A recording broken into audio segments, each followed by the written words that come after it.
Good evening, everyone, and welcome to another live stream Dhamma talk this evening with Ajahn Punnadhammo. So we're very happy to have Ajahn Punnadhammo joining us from Canada.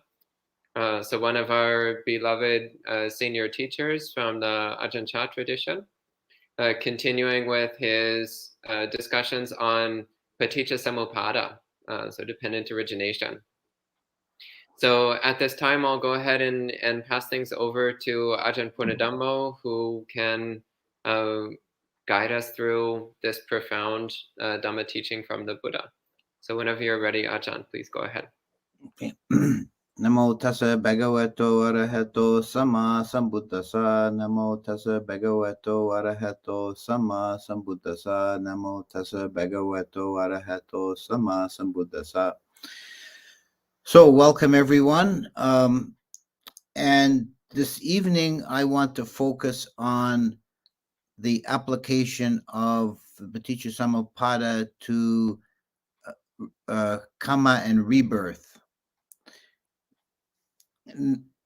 To begin with, this is the, I would say, the most traditional or orthodox interpretation of Paticca Samuppada. It's been called, slightly misleadingly, it's been called the three lives interpretation, because some of the factors apply to past lives or previous lives, and some of them apply to the present life and some to future lives. So the whole 12 together actually represents much more than three lives, but let's say three times past, present, and future. And particularly want to focus on the first few links. That is, because of avidya, ignorance, there are karmic formations, sankharas, and because of sankharas, there arises vijnana, consciousness, and because of consciousness, there arises name and form, and the rest flow from that. So this is a very condensed or succinct description of the process of beings passing away and re-arising elsewhere. And the Paticca Samuppada as a whole is meant to illustrate the principle of how karma and rebirth operate in the absence of a self-entity. This is a very important point. It's actually the central teaching of Buddhism, or certainly it's the teaching which is unique to Buddhism and separates it from all the other Indian philosophies and religions, this teaching of anatta, or not self. In a historical context, the Buddha was reacting to or critiquing a predominant view in India of the reincarnating Atman. This is the view found in, for example, the Upanishads, and later in the Bhagavad Gita, that there is a essence in a human being that is permanent, unchangeable. It's the real essence of a person, and it reincarnates from lifetime to lifetime. So this was called the Atman in Sanskrit, and Pali version would be Atta. So the Buddhist teaching was centered on Anatma, Anatman, no Atman, or Anatta in Pali. And of course, this always, and the question still comes up today. People asking, well, what is reborn? What if there's no self? What is it that is reborn? How does this make any sense? How can you have rebirth and not self? And the Paticca Samuppada is really an answer to that. It's an explanation of how the rebirth process occurs. One of my teachers liked to sum it up in the phrase that there is nothing that is reborn, there is only consciousness arising again in like conditions. And also, I would like to say that the question arises from a misapprehension of what's occurring in this life, moment to moment. There is no continuity of substance. There is a continuity of cause and effect.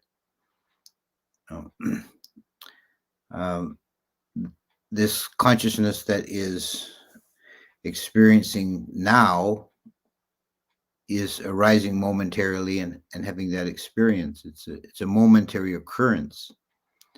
And it's an error to think of consciousness, chitta or vijnana, as a thing or a substance or an entity. It's difficult to speak about because our language forces us to use nouns, and that's true whether it's Pali or English or Thai or anything else.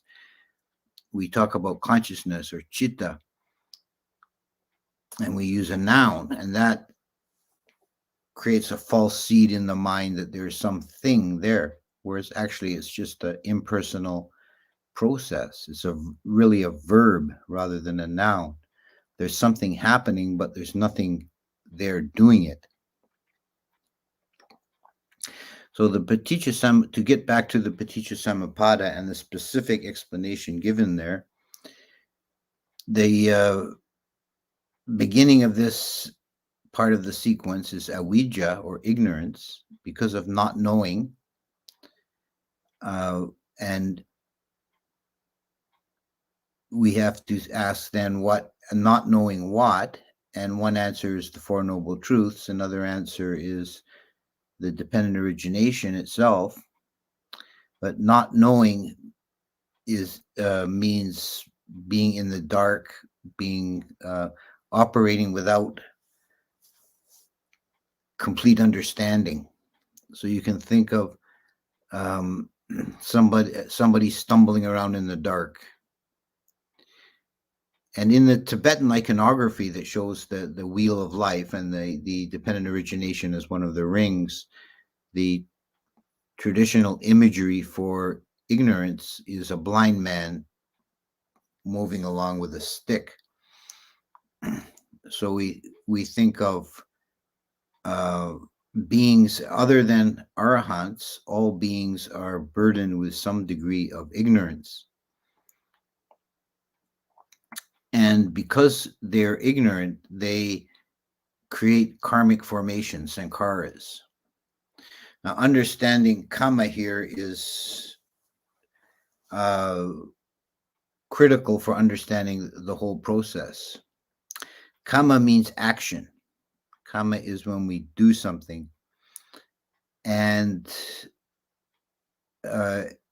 there's a lot of misunderstanding around the whole teaching about kamma.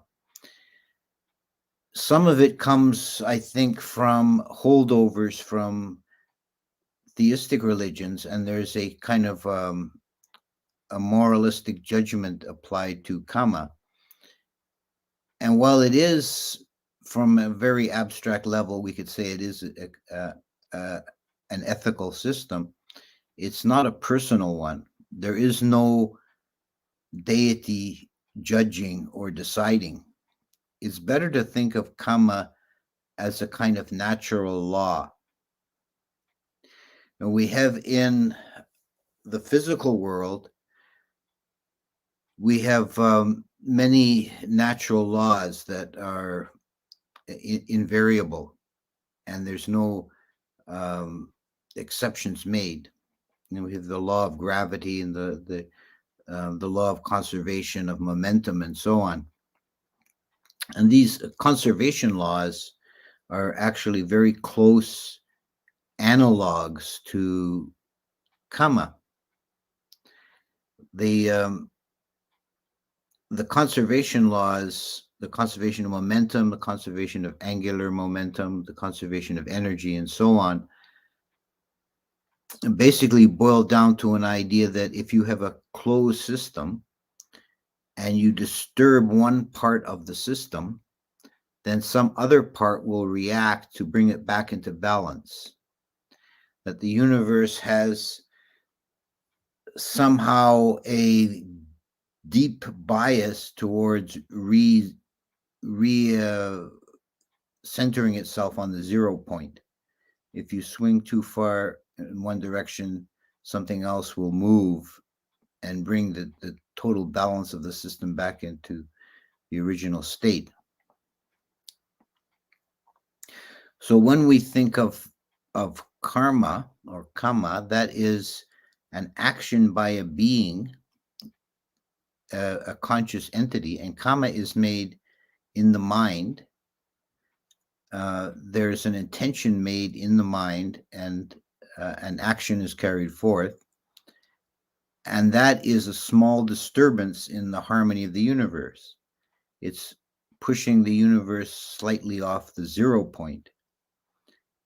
And that will have an effect on other parts of the system and bring it back to back to its original balance.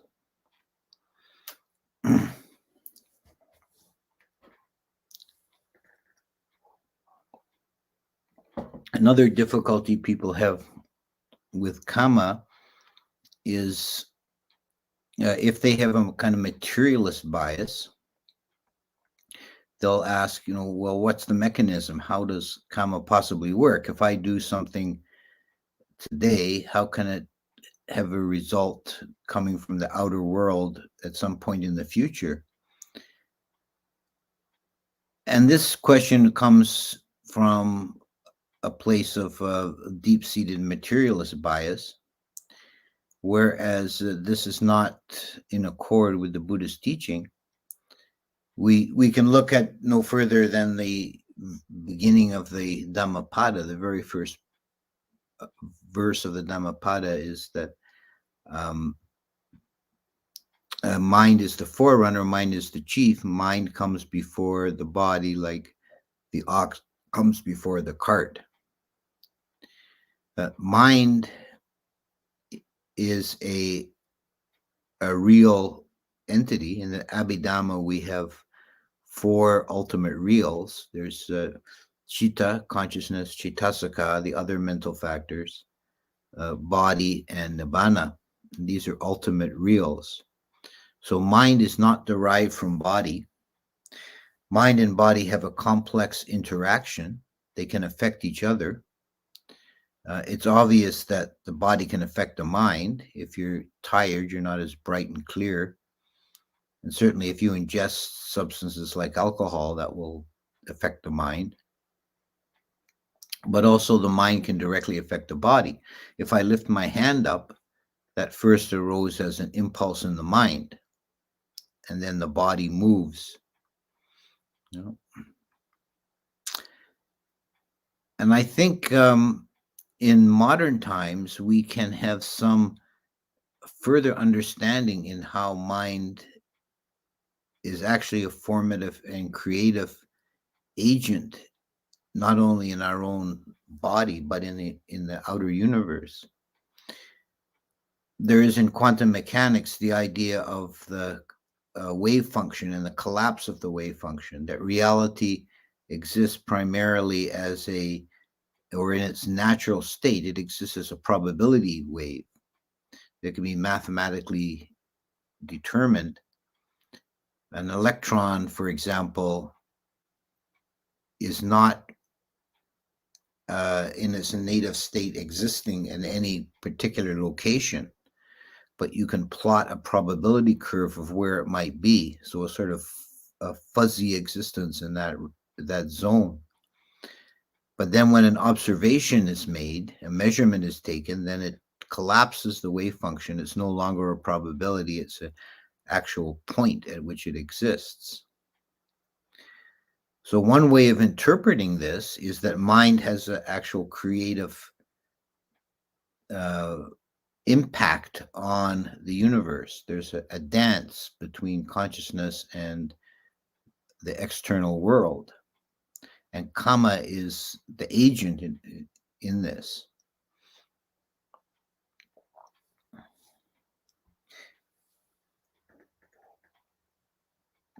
And this idea of karma is very central to the whole Buddhist worldview.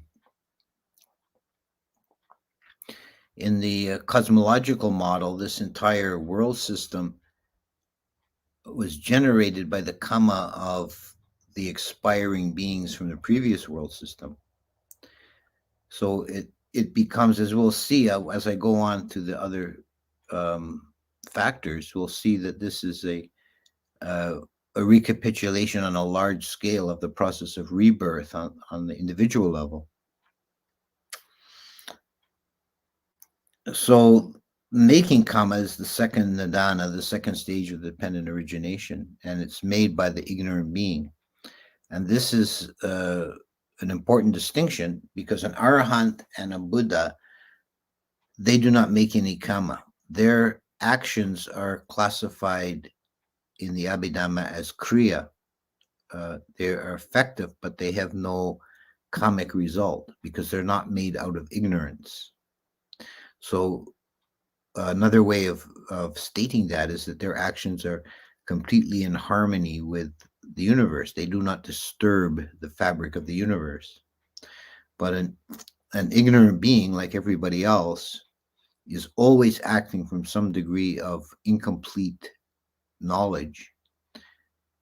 And you can think of them as stumbling around in the dark and knocking things over, and that's karma.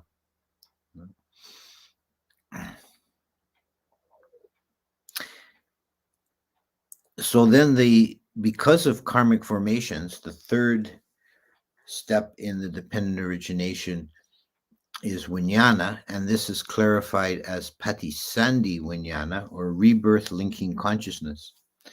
This is the consciousness that arises in a new continuum, in a new birth. This process also operates on a momentary scale within a single lifetime.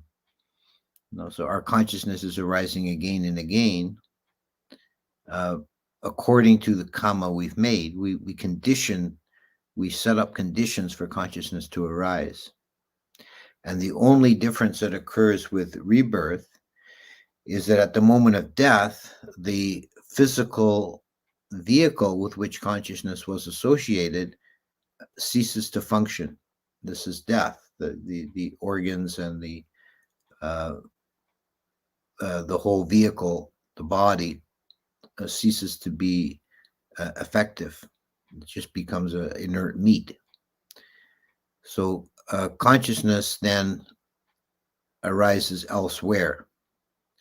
And this is inevitable process because of the fact that the ignorant being has made karma. So it's like a debt is owed to the universe. Because the universe has been disturbed by the karma, then somehow that must be brought back into balance. So there must be a resultant, a vipaka, a resultant consciousness to balance the karmically effective consciousness. So the vijnanas, the sequence of vijnana arising again and again, is not broken at death, except in the case of a Buddha or an Arahant.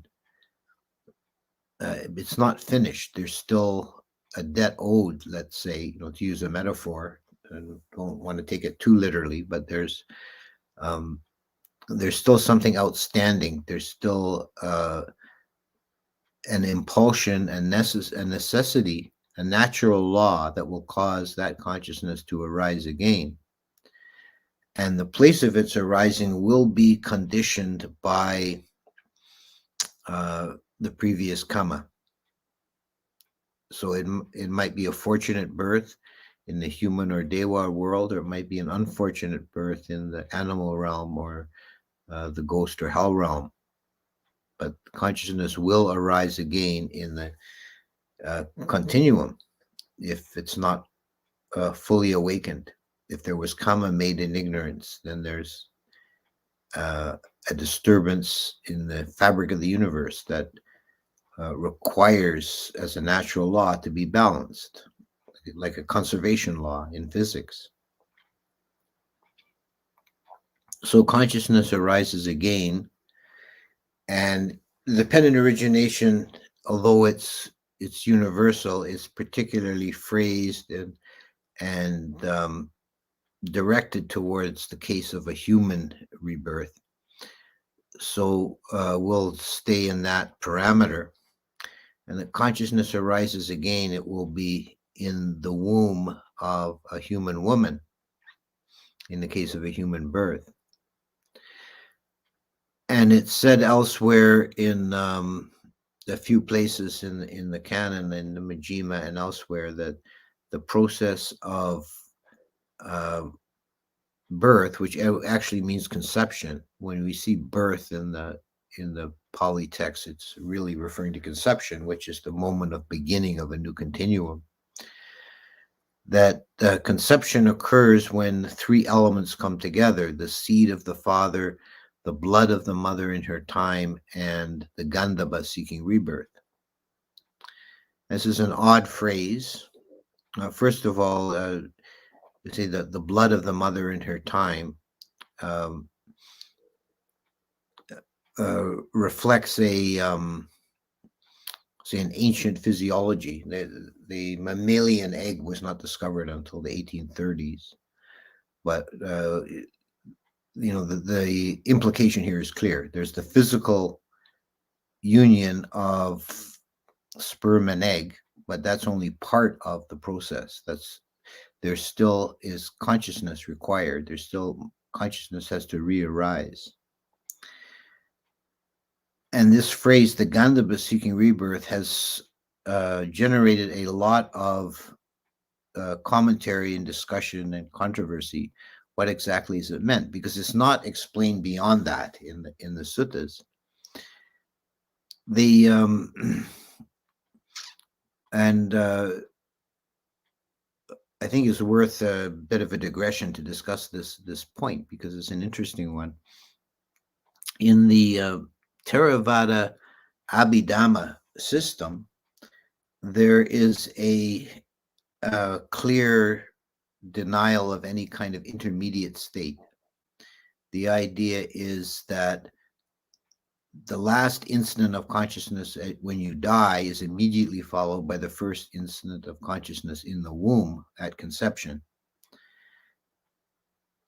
However, this was very much a minority view amongst other Buddhist schools, and even in, I would say, in the folk Buddhism in Asia, that nobody really believes that or holds to it. There's always some idea of an intermediate state, an antara bhava, and various scholars have found hints of that in the Pali Canon, and one of these is the idea of the Gandhabba. What is meant by the Gandhabba? It's a curious word, and it has at least three different, possibly related applications. One of them is this, what we're talking about, the Gandhabba seeking rebirth. Another is a class of lesser devas. The heavenly musicians are called Gandhabas. And Matali, the charioteer of Saka, is a Gandhabba. And the third is there's a short sequence of brief suttas in the Samyutta Nikaya talking about Gandhabas and describing them as little entities, or kind of like sprites or pixies that float around and feed off of scents, right? Like the scent of flowers, the scent of tree bark. They live on odors or smells. And this is reflected in the root of the word Gandhabba, which Ganda is the sense of smell.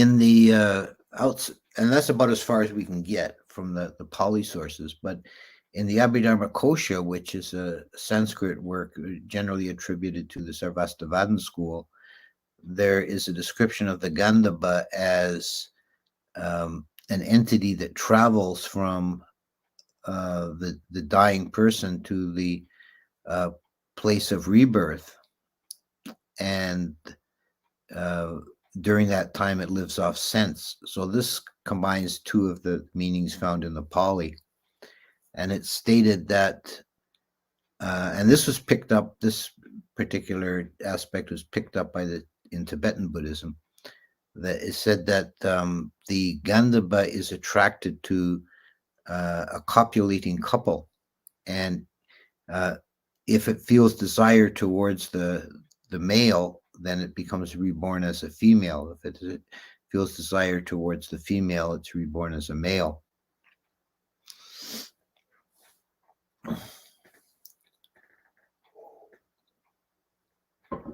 But in any case, this is a bit of a sideline, but in any case, however the details of the mechanism works, whether consciousness exists in some intermediate state that we could call a Gandhabba, or in Tibetan we call it a bardo, and Thais often believe that that a person becomes a peta, or a ghost, for a short time between death and birth, or whether it occurs instantaneously is kind of an academic point.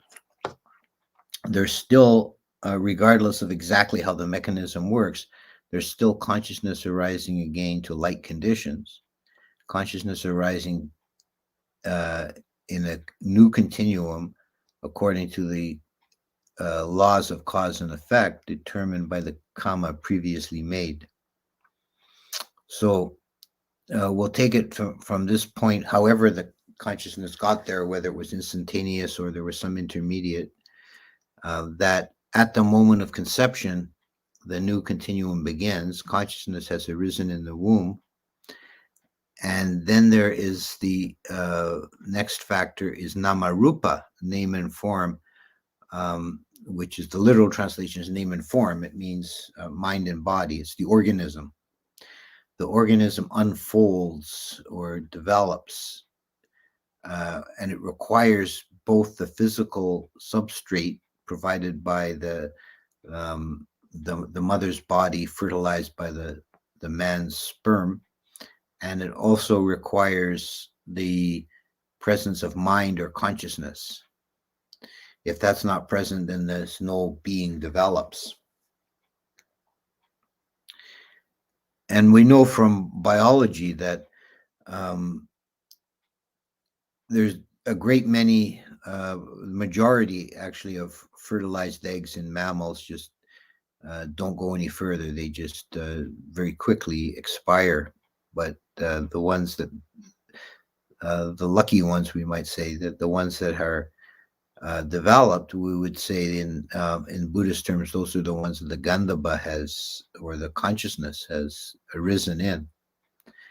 And consciousness is required, the presence of consciousness is required for name and form to unfold.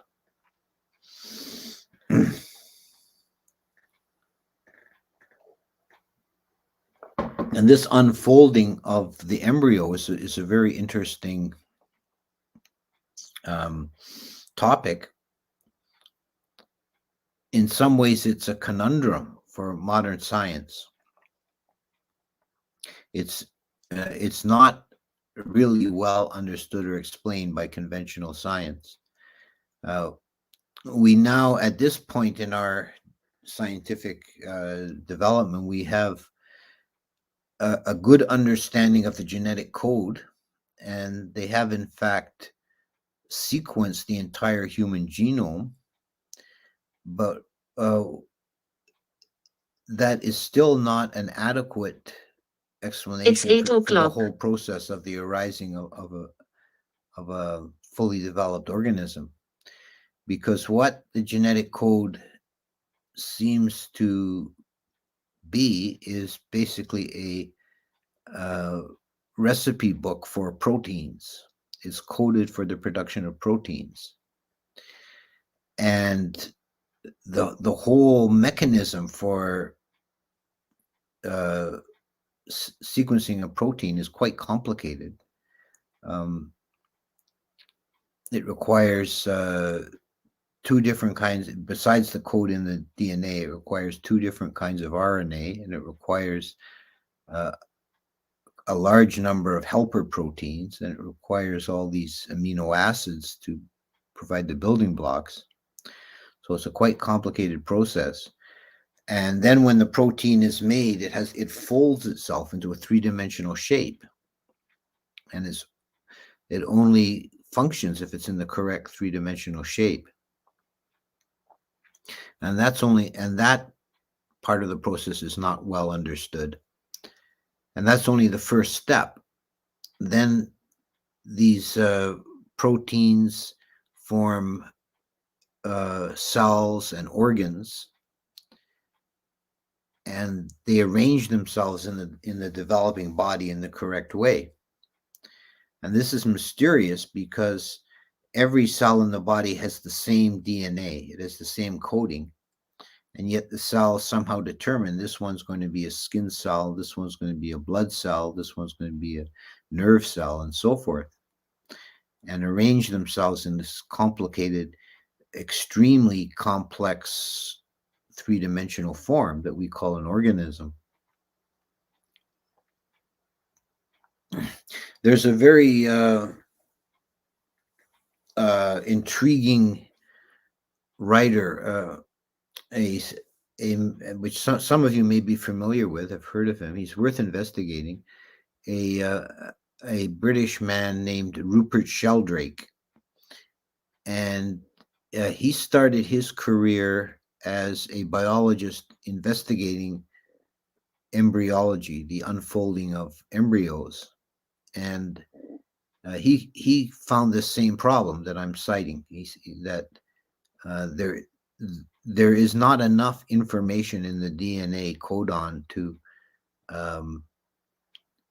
explain all the deep structure in a fully fledged organism. So his proposal was that there must be some other source of information that we're not seeing, and he called them morphogenetic fields, which he defines as pure information fields not located in time, in space. They're non-local, pure information fields. So that begins to sound very close to the idea of mind in Buddhism as a non-physical, non-local reality. And this is Vijnana guiding name and form. That the unfolding of the organism requires that presence of mind. And this is another application of the idea that mind is the forerunner. Mind has this creative role in the universe. And here we see the creative role in the unfolding of an organism.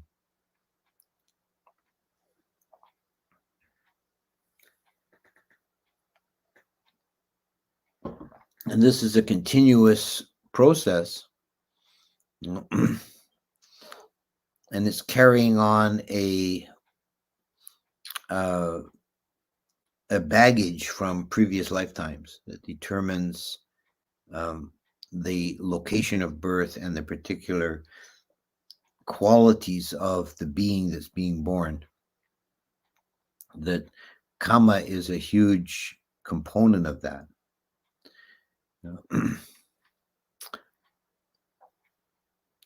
And then we can see indications of this in ordinary life, just by observation, that there are plenty of indications that there's something other than just the genetic component of a being. When you have identical twins, for example, they're two beings that have exactly the same DNA, exactly the same genetic code, and they're usually raised together in the same household by the same parents, and yet they can exhibit some different characters. I've seen this myself. I remember one pair of twin girls, the young children, that one of them was very outgoing and one was shy, and it was quite remarkable. Where did this come from? And we also have individuals that are born with unusual talents or proclivities. The idea of the child prodigy, like Mozart composing sonatas at the age of 7. Um, and we also see people, very often people will have some inexplainable affinity to some historical period or some foreign culture. Like somebody's born in the American Midwest, but he's always been fascinated by Japanese samurai culture. You have to, you know, you have to take all these things together, and you have to question and wonder, where does it come from? There's third component. So there's to recapitulate this process. We begin with a being is already existing in the world, and every thought, actually, but certainly every spoken word and every action is generating karma. And this karma is like a disturbance in the universe. Metaphorically, we could call it a debt, that something has to come back and something has to be balanced. And then when this being comes to die, this karma is not complete. It hasn't received its resultant. So this generates consciousness arising elsewhere in order to complete the process. And it's an inevitable natural law. It's not something imposed by a deity or subject to anybody's will. And there's no person involved. It's just consciousness arising again because there's karma outstanding. And in the case of a human being, this consciousness will arise in a woman's womb at the moment of conception. And this consciousness is required as part of the process for the development of a being from a single-celled zygote into a fully fledged human being. Without the consciousness present, this development will not occur. So because of ignorance, karmic formations, because of karmic formations, rebirth linking consciousness, and because of consciousness, name and form. So that's the process of rebirth according to Paticca Samuppada. And I'll stop my formal remarks here, and we'll go on to answering questions. Well, thank you very much, Ajahn. And the first question which has come up is from Dhammajiva. So Dhammajiva has a long question here saying, Ajahn, thanks for talking about the Gandhabba. In Samyutta Nikaya 22.54, it is stated that it is impossible for consciousness to arise apart from form, feeling, perception, or sankhara. So how is consciousness after death? Do sankharas persist in some manner outside the dead body? Is consciousness thought to be non-local and just linked to specific brains? Consciousness has been described as an element in the sutta. Yes. Go ahead. That association of consciousness with these other factors is also a principle of Abhidhamma, that consciousness always arises with a suite of Chaitasakas.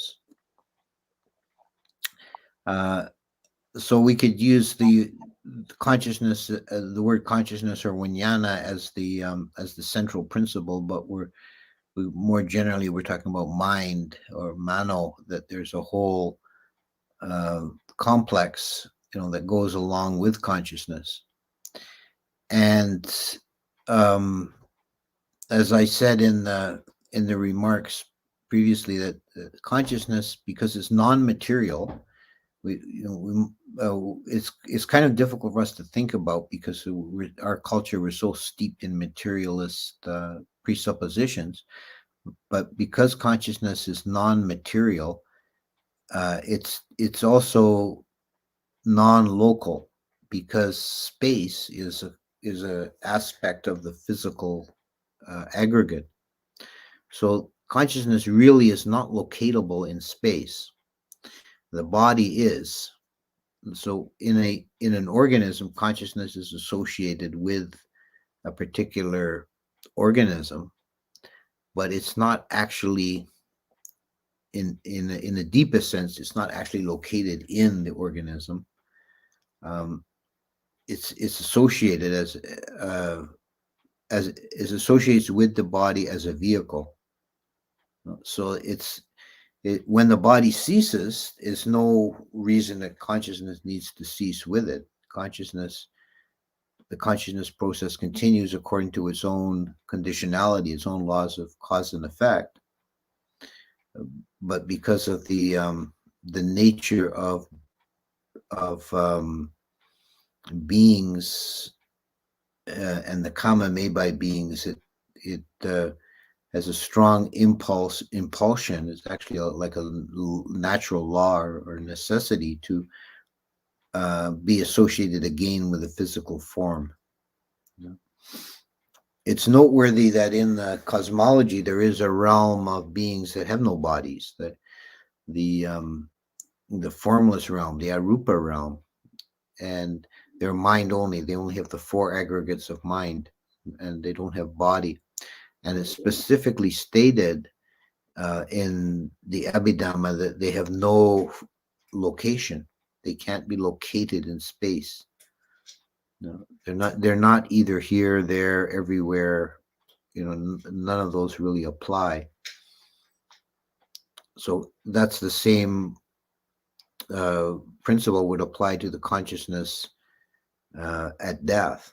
It's not in any physical location. It's just a process waiting for completion. It was a long question. I'm not sure if I answered every aspect of it. Maybe we can move on. Okay. And Dhammajiva also had a related question. How is consciousness sustained after death? By the force of karma. That because the karma is not completed, so consciousness arises again. It's not really sustained because there's not a thing to be sustained. It's a process.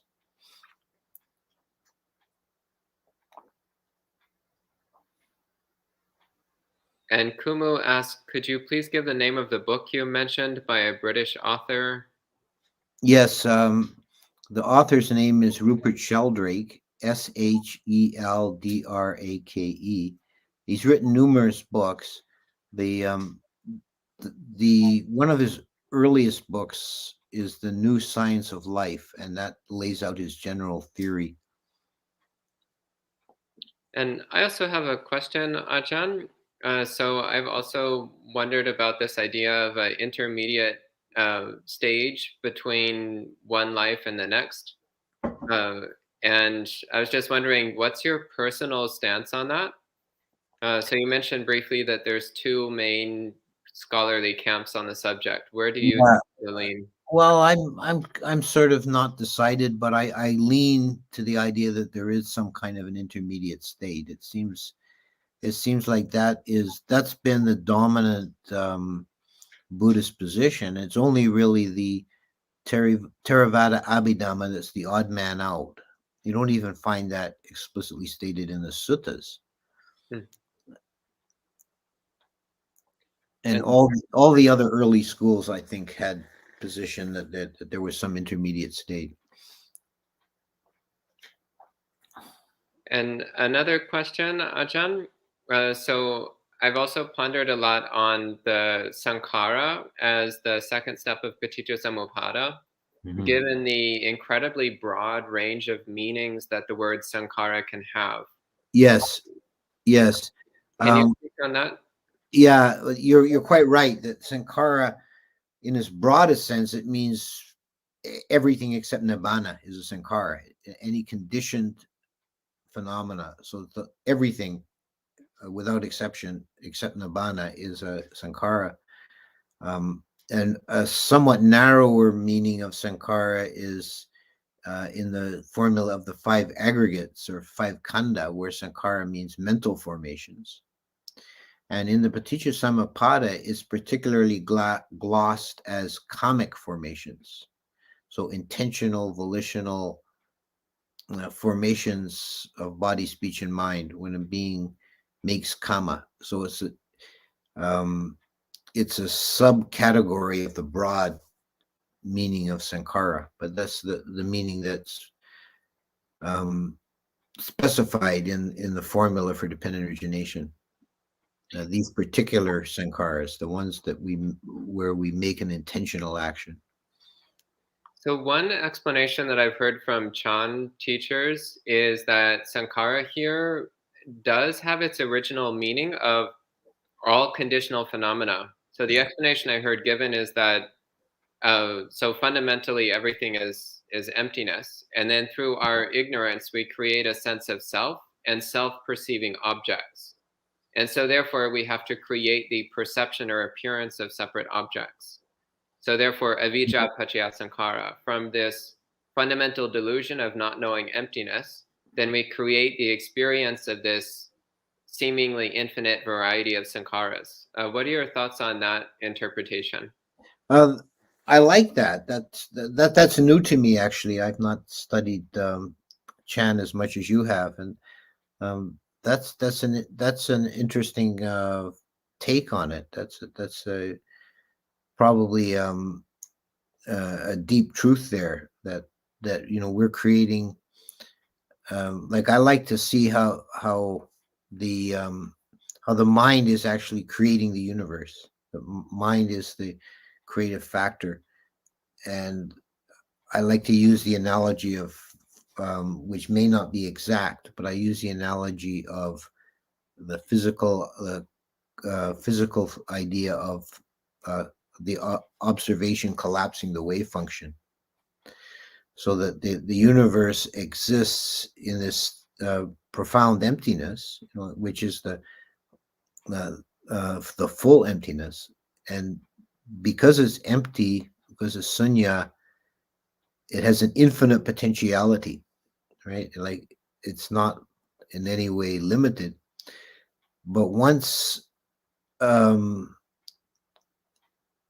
we make an observation, once consciousness out of ignorance particularizes, then things become manifest. They're now limited. This is, I think, the deep meaning of dukkha, that any phenomena that exists is like a broken shard. It's not complete. It's lost the universal potentiality, and it's just manifesting as a limited entity just for a briefest moment. So yeah, I like that way of speaking. I don't think it contradicts the other interpretation. I think they're speaking at kind of two different levels. Understood. Thank you, Ajahn. And next we have a question. Rick Thorne says, some teachers claim that we are reborn together with other family members, life after life. Is this accurate? I think it's very commonly happens, because you've shared karma with those beings, so that there's an interweaving of karma. And I don't think it's absolutely necessary that it always happens, but I think it's a common occurrence.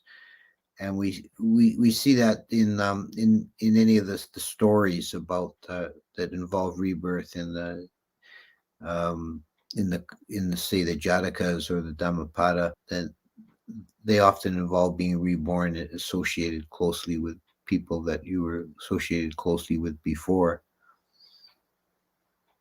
It makes sense to me because, as I said, you've been living with them and sharing the good times and the bad times, and you've interwoven your karma with theirs.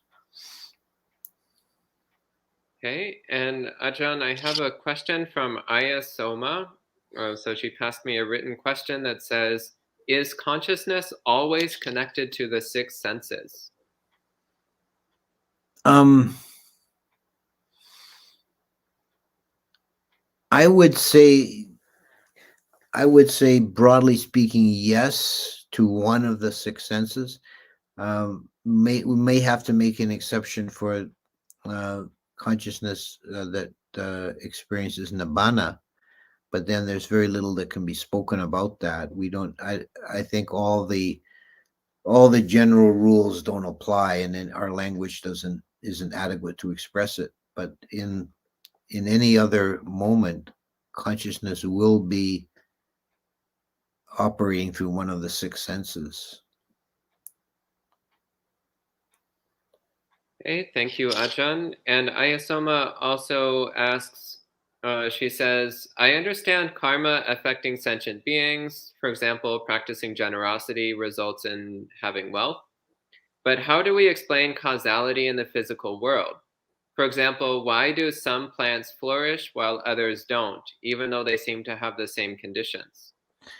Well, karma is not, as the Buddha explicitly stated, karma is not the only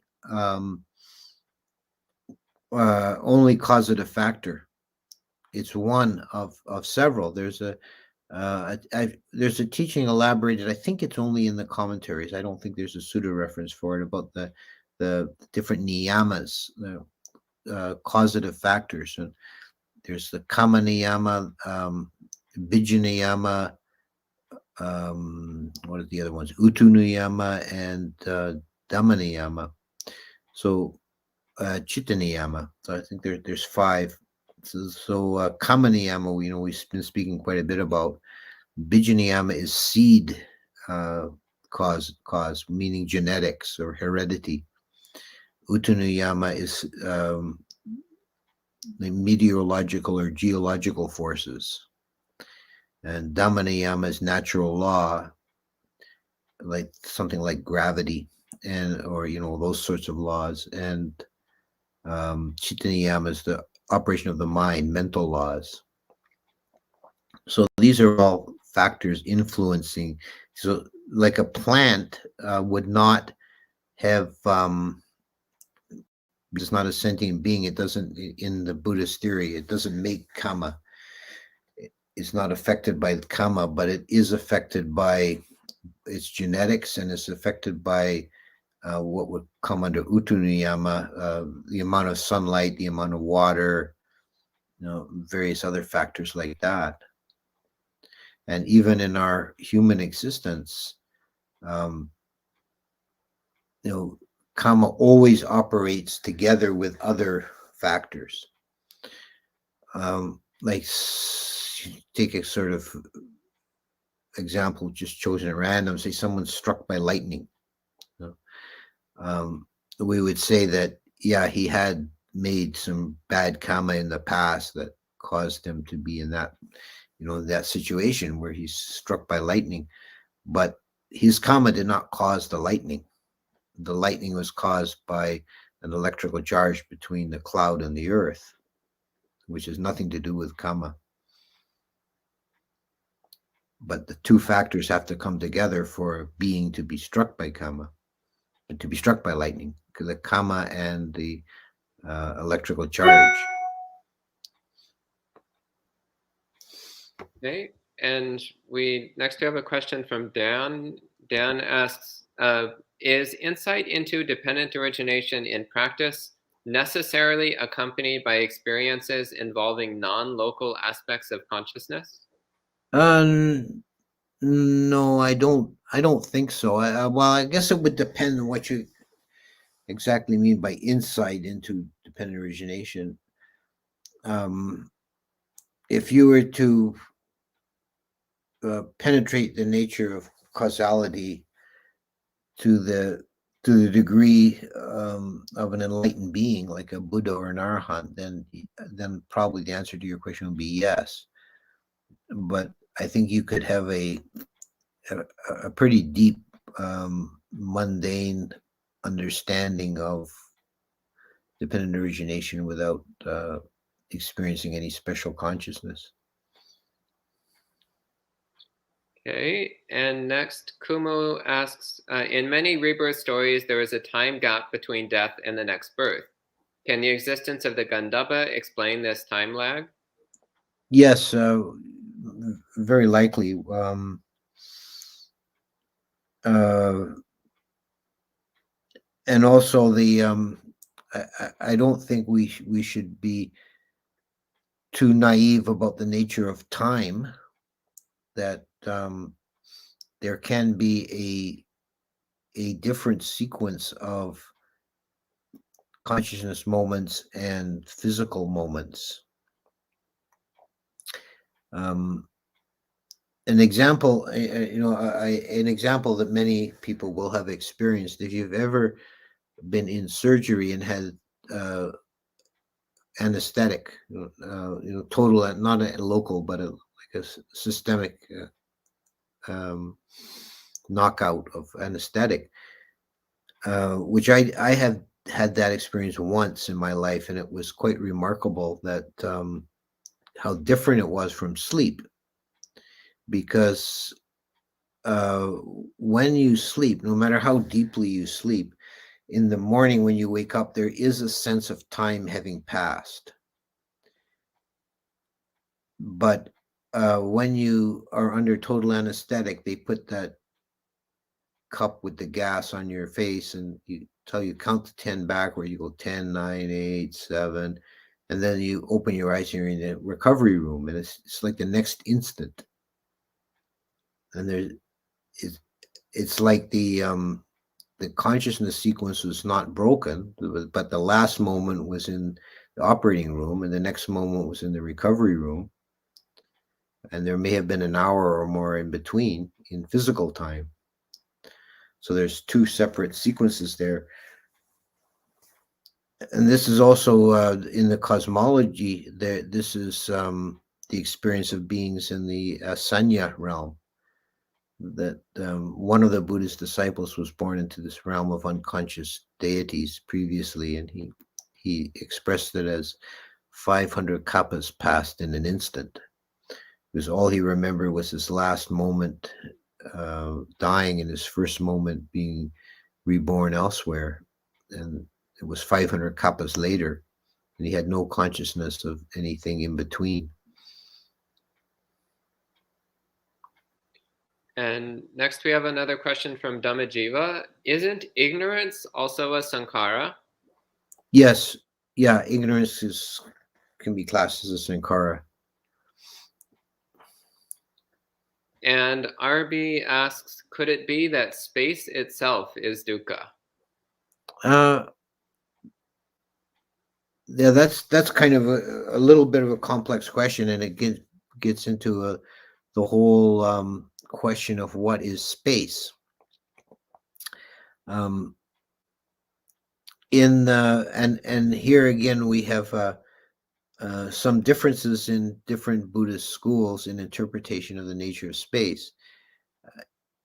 In the Sarvastivada school, space is actually classified as an unconditioned. So Nibbana is the only unconditioned in Theravada, but space is considered an unconditioned reality in Sarvastivada. But in Theravada, space is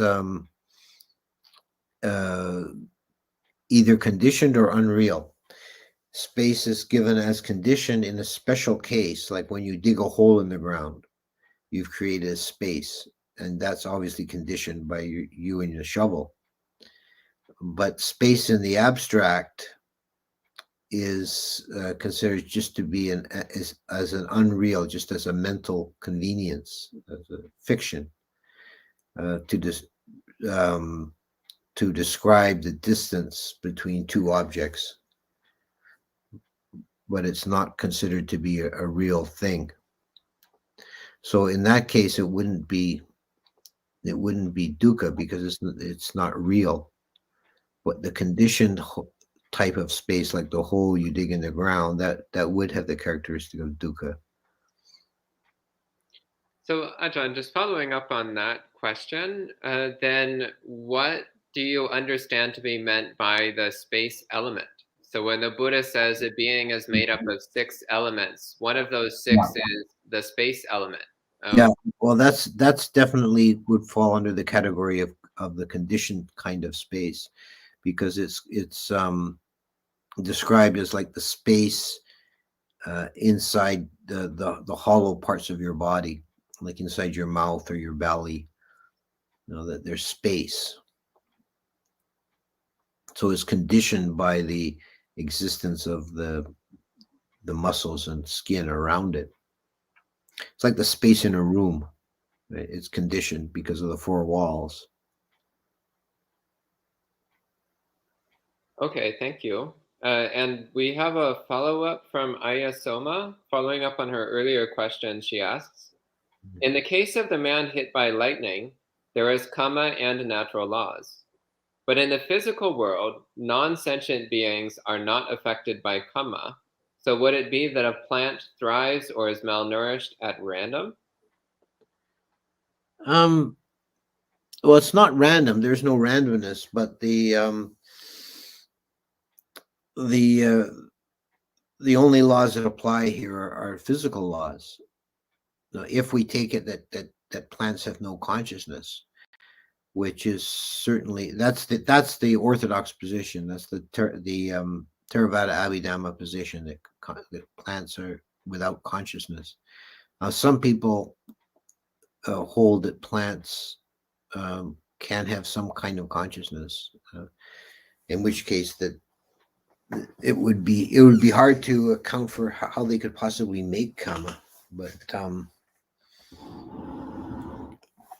generally, if we hold that plants do not have consciousness, then they do not make karma. They're not affected by karma, just by physical external factors. They're just like a natural process. So Ajahn, my own follow-up on that question then is, so let's say you have 2 people, maybe they're neighbors, so similar weather conditions, similar soil. They both plant an apple tree in their yard. Yeah. One of them has good karma and the other has bad karma. Could then say the one with good karma, their tree produces a lot of apples, and the one with bad karma, their tree produces no apples or rotten apples? Yeah, it's a very hypothetical example, but maybe because your karma, the karma made by a sentient being, is played out in the external world, so that might have a what do you say, like a ripple effect on the development of the apple tree. Okay, thank you. And another question from online. Piyal asks, in the dependent origination sequence, avijja, sankhara, vijnana, namarupa, as you mentioned, links one life to another. However, does this sequence happen right here and right now in this life? Yes, yeah, it does. It happens on multiple time scales. The the sequence is occurring momentarily, or that we're making karma conditioning our next moment of consciousness, and then that is determining our physical state of being going forward. So we're doing it on a smaller time scale continually, but the major interpretation, the one that's uh, commonly found in the commentaries and the Sudhimagga, and is well supported by the expansions of dependent origination in the suttas, when it's given more detailed definitions, is this idea of the crossing from one life to another. The two views don't contradict each other. They're operating at different time scales, but it's the same process going on. The only difference, as I said before, the only difference at death from the ordinary process is that the previously functioning vehicle that consciousness was associated with and was operating in the world, the body is now defunct. It's just a lump of rotten meat now, and so consciousness, if it's going to continue, has to arise elsewhere. And we have another question from online. Rick asks, we practice and share the Dhamma for the benefit of all beings. Is it possible to help our pets be reborn in the human realm so they experience liberation? Possibly. Certainly, if they're around, virtuous humans, that will encourage their favorable rebirth. I tend to think that pets like cats and dogs are beings that have just barely missed taking a human rebirth. They were probably kept most of the precepts in their previous life, but they just messed up a little bit and didn't quite make it to the human realm. So they get to be reborn amongst humans and be treated well and associate with humans, but without having a human form. There are stories in the texts about animals that take a fortunate rebirth on hearing the Dhamma. There's the famous one of the frog that crawled out of a pond when the Buddha was giving a discourse, and he, being a frog, he didn't have the intelligence to understand what was being said, but at some deep level, he was moved by some sign in the words. And just as he was there mesmerized by the listening to the Buddha, some man who was listening to the sermon accidentally, without knowing it, he shifted his weight and moved his walking staff and crushed the frog. The frog died and was instantly reborn in the Dewa realm. There's also another story about Sariputta's 500 disciples that he taught the Abhidhamma to, that were the founders of the Abhidhamma school. And it said that they were, in a previous lifetime, they were bats living in a cave. And this was in the dispensation of a previous Buddha. And there was a monk who was living in the cave who would do walking meditation and chant Abhidhamma passages out loud as he walked. And the sound of the Abhidhamma being endlessly repeated caused them to be reborn as human beings in the presence of Sariputta. Okay, well, that's the end of the questions for today. So we'll end with the traditional verse of appreciation.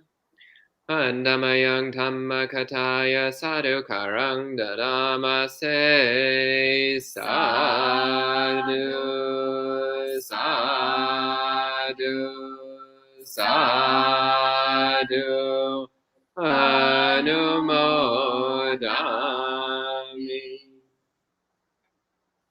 Well, thank you very much, Ajahn, for your clear and deep explanations of dependent origination. And we'll be carrying on next Wednesday. So same time, Ajahn Punnadhammo will be joining us to continue his explanations of Paticca so I'm certainly looking forward to it, and I suspect many others are as well. So thank you very much, Ajahn, and hopefully we'll see the rest of you again next Wednesday. So we'll end up for the evening. Very good. Thank you.